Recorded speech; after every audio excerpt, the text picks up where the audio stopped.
All right, guys, I've got the panel with the drawing on the easel, ready to paint. I've got my brushes, my palette knives ready, and I've even got my paint lined up on my palette.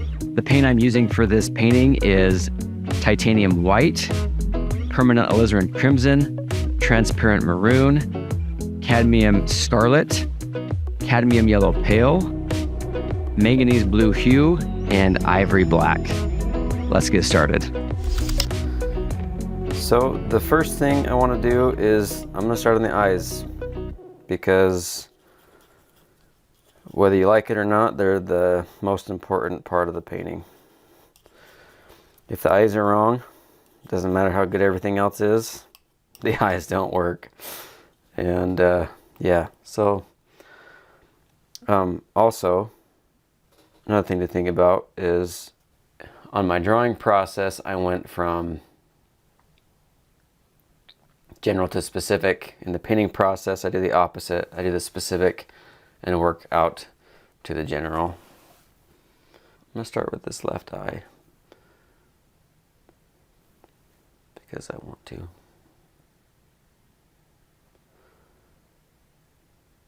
So what I've done here is as you can see, when I mixed that black, I mixed in this transparent maroon and permanent alizarin, so that when it's, as you can see where it gets thinner on my palette, it's a really warm black. It's just a really pleasant color. Ivory black by itself is really cold. Very blue. So I always like to warm it up, typically when I'm doing my darkest darks, especially in a painting like this, where it's a very warm painting.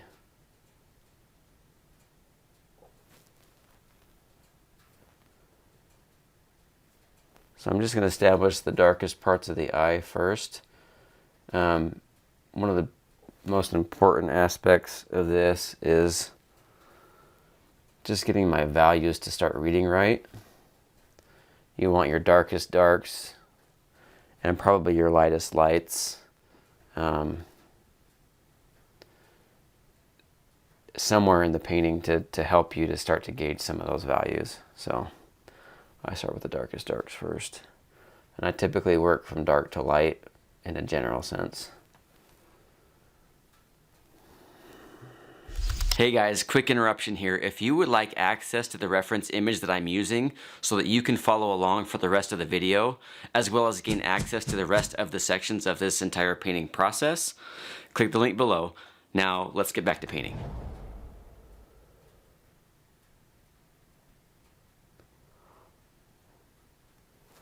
Also, these darks are pretty thin. I'm not trying to really goop it in there. And that way I can come in with lighter, thicker paint and lay it down easily. Another reason I want this black to be really warm with those reds is because when I start mixing other colors next to it and it blends with other colors, it'll create a warmer tone with what it's blending with. So yeah, just how I think. I'm gonna start getting some of these other colors in. There's the reflected colors on the top of the eye.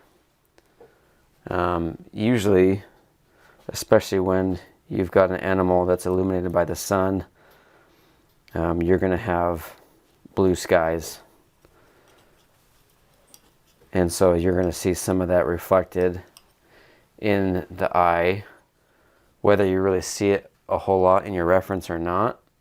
It's not going to hurt you to go a little bit more blue than what you see.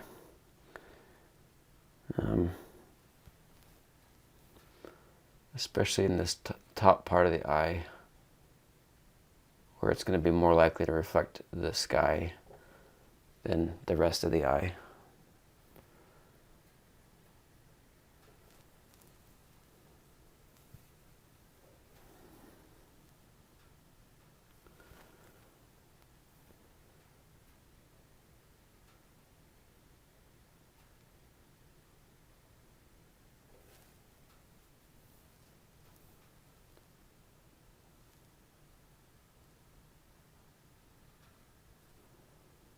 Just grabbing some of this cadmium scarlet to warm up this.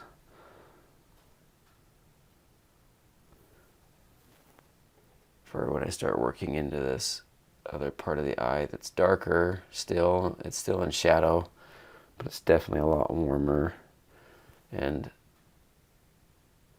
slightly lighter.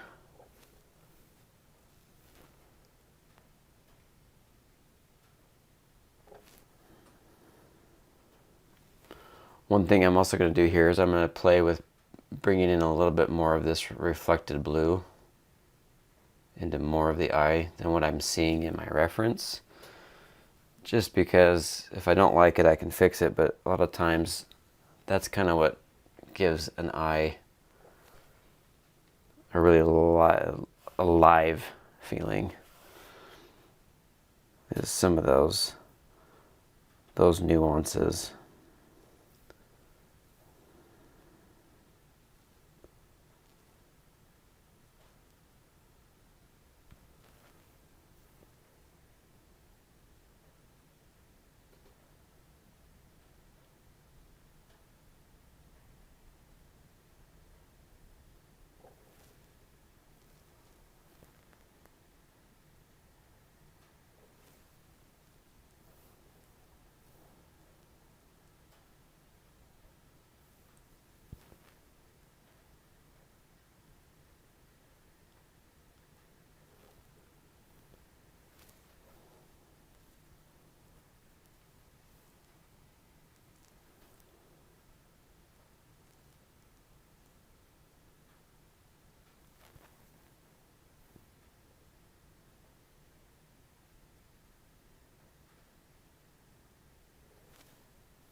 One of the things you'll notice too is that I'm using a really small, this is the smallest brush I have, and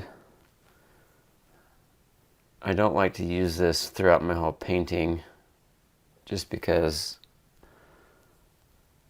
as I move away eventually from painting the eyes and the nose and some of these really fine detailed things, I won't need to have the same precision that I need to have right now, and as I'm nailing these really important things.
I'll start with the other eye now.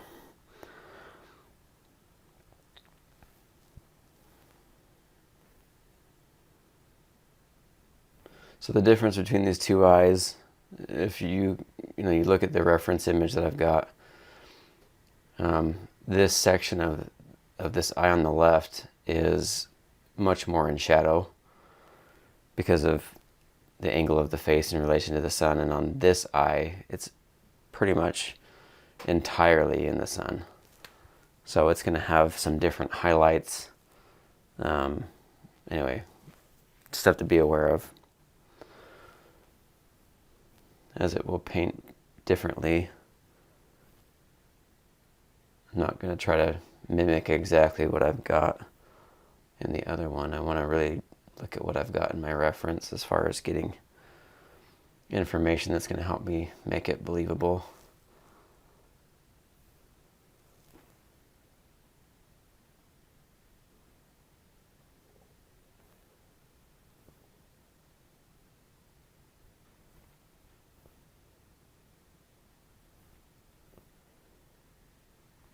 And because I've spent a good amount of time making sure my drawing was solid and I was happy with it, I'm not really fighting the placement and the proportions and things like that. That drawing really comes in handy.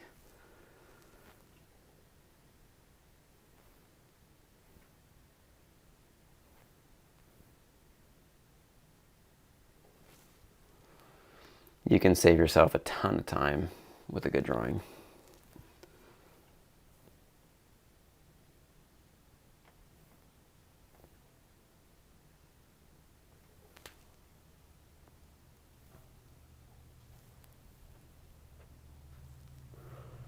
Let's see.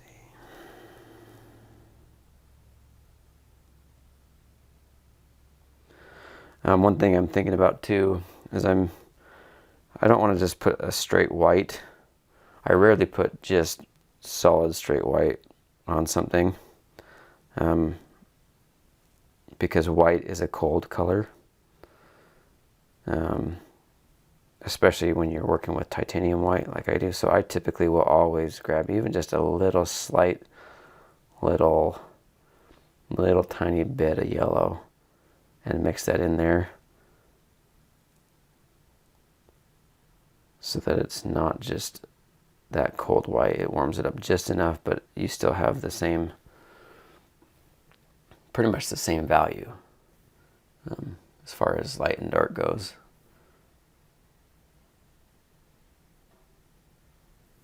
Just shifts that temperature just enough to keep it on that warm side.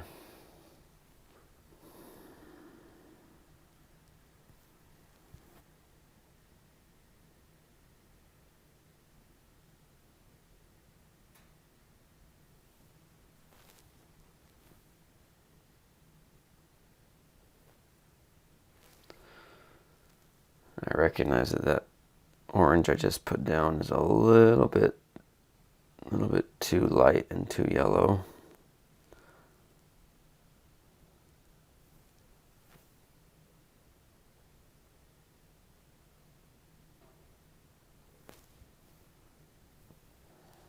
It's a little bit better.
Step back a little bit, get a feel for how it's reading.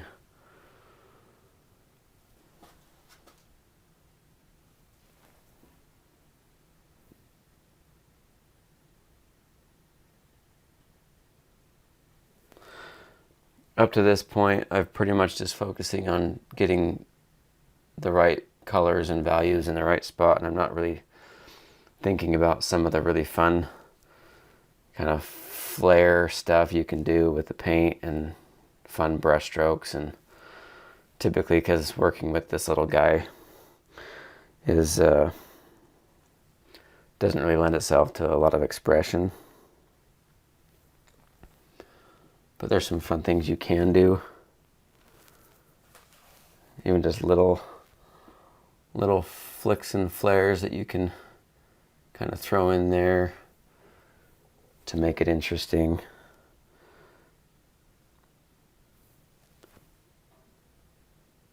Turn it into a painting rather than just trying to copy a photograph.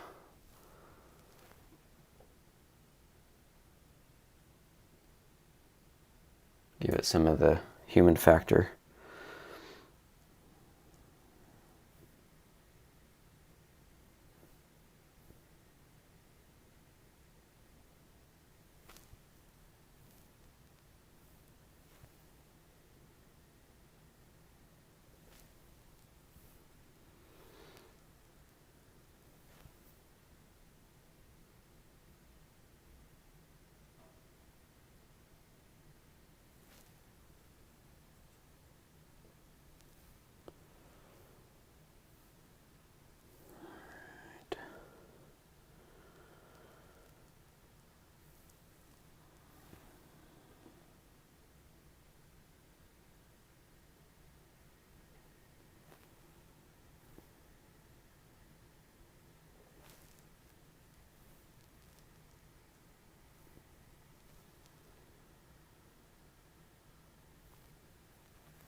I think I'm going to add a little bit of that blue reflection like I did in the other eye, just a little bit in some of here.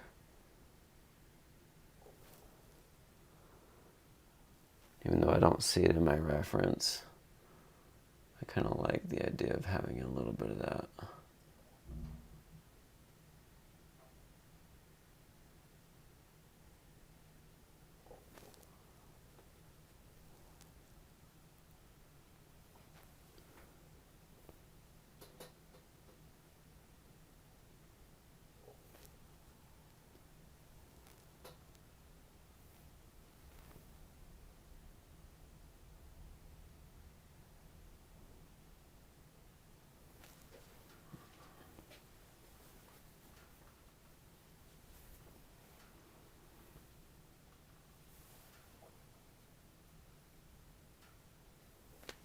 All right, so I'm going to start working my way into some of these other shapes around the eyes.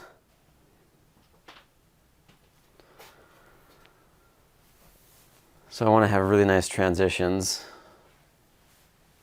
working into these other shapes.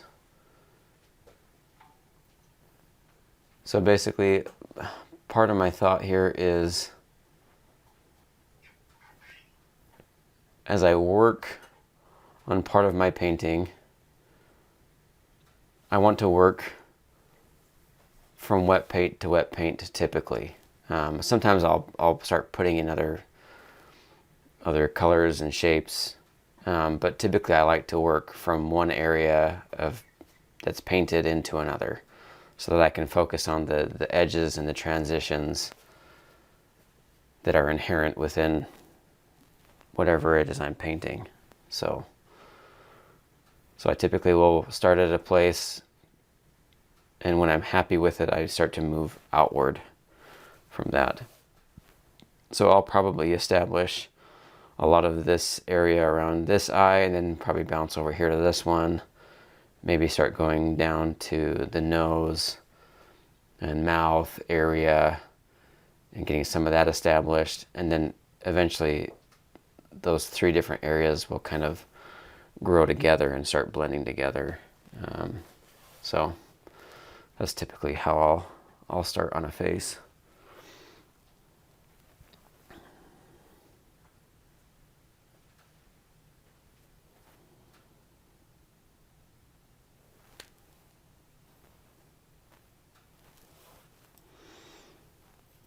I'm going to jump to my number 2.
And already I'm trying to get some interesting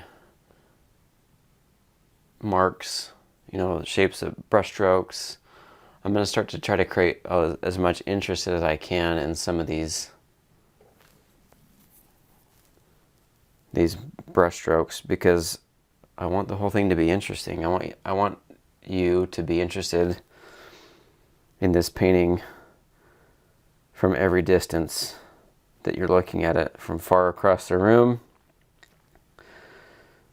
to 5 inches away. I want you to be able to find things and see things that just really make it fun to look at. And also, I really enjoy this part of the whole process. To me, that's what makes painting so much fun, is figuring out how I'm gonna make it interesting and exciting for me to look at. And ultimately, I guess that's how I gauge the success of a painting is, do I like to look at it? Is it interesting and exciting? Even if the subject isn't making a lot of motion, this is obviously a portrait. It's not an animal that's jumping or pouncing and doing something dynamic. I think so. Even more importantly, we need to make sure that the brushwork is exciting and fun to look at, captivating.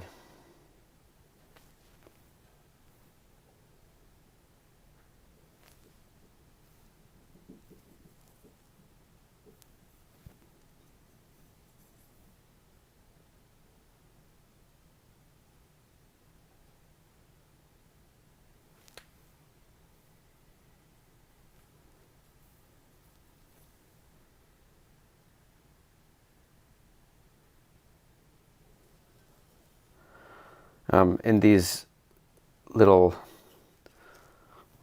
lighter values that are around the eye, these warm, yellowy, orange highlights, a lot of times I don't want to go in with my little tiny brush and paint in every little hair, but I want to get in here with some bright color and maybe even the palette knife and start to just suggest some of those shapes. For one, there's some spontaneity in it that really lends itself well to hair, but it also adds a texture that's fun. You know, you can really get texture with a brush as long as you're loading your brush up quite a bit. And to me, the palette knife is just one way to add some really fun texture that you can't really achieve with a brush. A lot of times I'll lay down some of these shapes and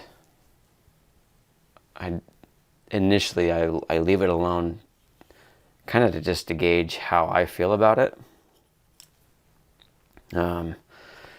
Because it's not really representing what my reference is telling me, but it's also not something that's not working. It is potentially something that I can leave there and be happy with.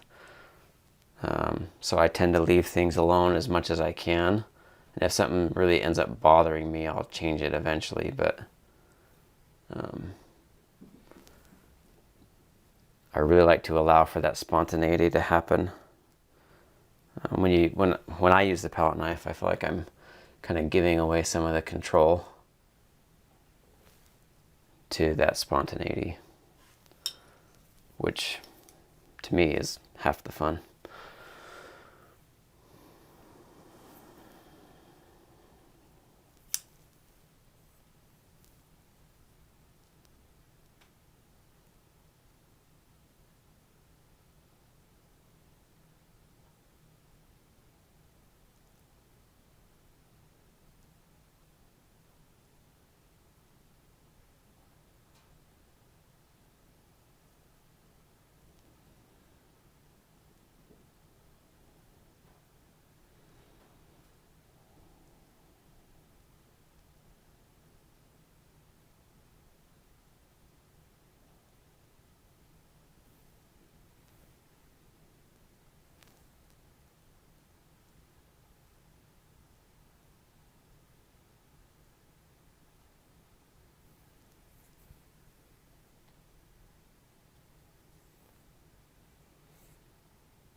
Another thing you'll notice is I'm trying to lighten up these orangey yellows that I'm working with right now.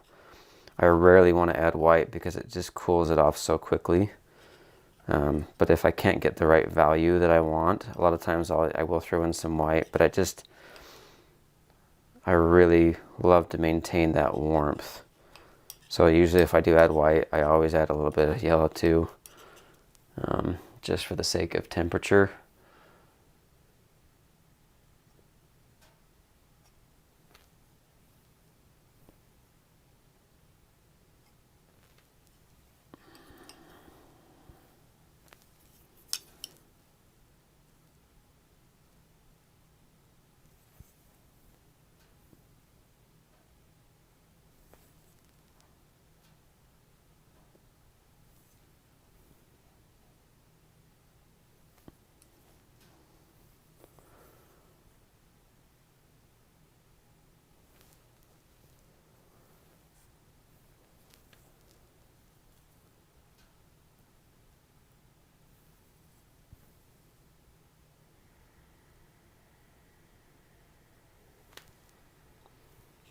Something else you'll notice is, compared to my reference,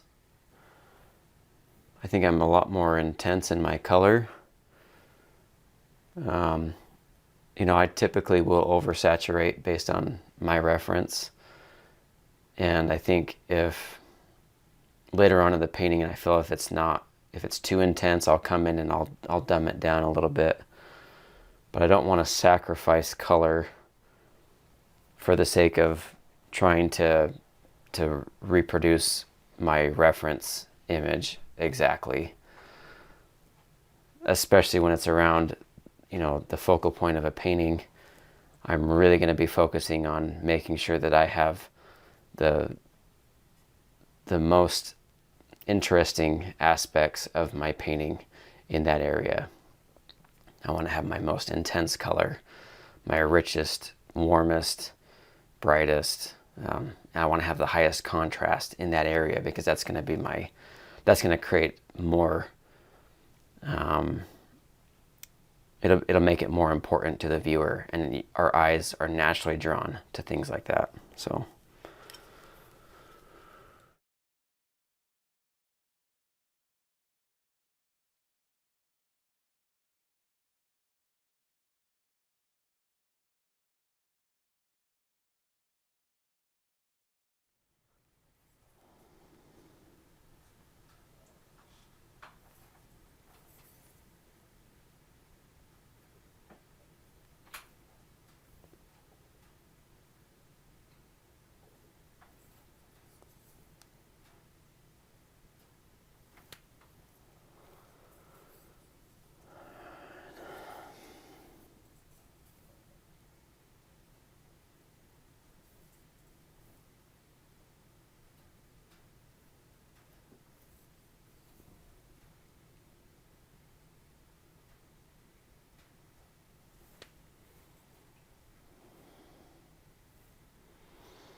So you can see how I'm shifting away from these really rich oranges and reds and things, and as I'm shifting into the color here on his muzzle, it's a lot more neutral and gray. And so I added a little bit of that ivory black into this mix, as well as some white. And you know, black and white make gray, obviously, and so I'm neutralizing, toning that down. And it wasn't very much, but you can already see that shift from these colors into this one, where this feels a lot more brown and or neutral, as opposed to these really more brilliant oranges and reds. So subtle shifting going on here.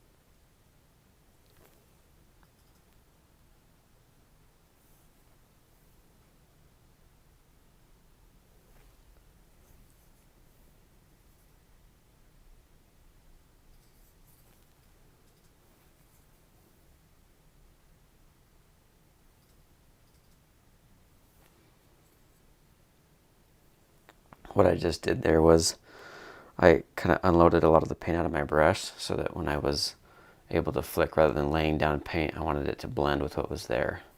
Sometimes you got too much paint on your brush to do that, and so I wipe it off and do the little flick, and basically it makes it so that you can blend what's already existing on your painting.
I'm going to shift over to this other eye now.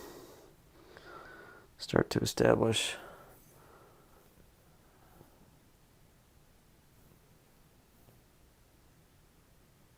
some of those colors and shapes.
another thing as you look at what I'm doing here is you can see that I can really build up finish work as I'm going, even with wet paint on top of wet paint, because I'm putting thicker paint over the top of thinner paint. So you can, if you want to not have to wait for your paint to dry to do your next layer, just keep that in mind. If you're working from thin to thick, you can always lay thicker paint over the top of thinner paint. So that's how I'm able to get all these different textures and variations and varieties, is because I'm working with the paint and not trying to fight it. I understand how it works, and so I'm working with it. You know, being very aware of its limitations, and so I circumvent those with that whole principle of thin to thick. Speeds up the process.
as I'm looking here, I'm really happy with how this is coming together already.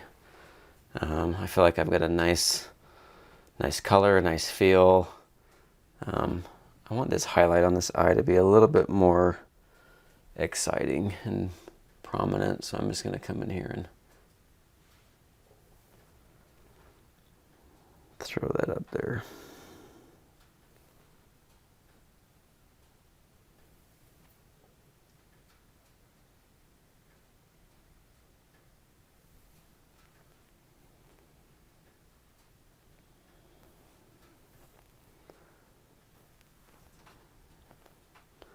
And I want to make this a little bit brighter.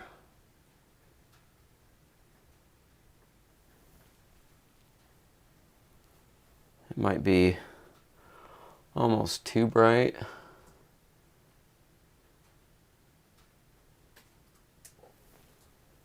But putting some of that stuff in the eyes just helps them to come to life.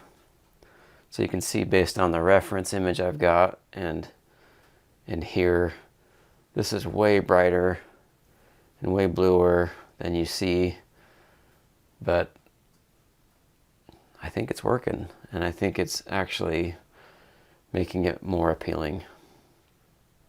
That's the goal. We want it to be beautiful.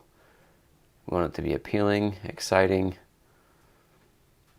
so you don't have to do exactly what your reference tells you. And ultimately, the eyes are the most important thing in the painting. And if you can nail them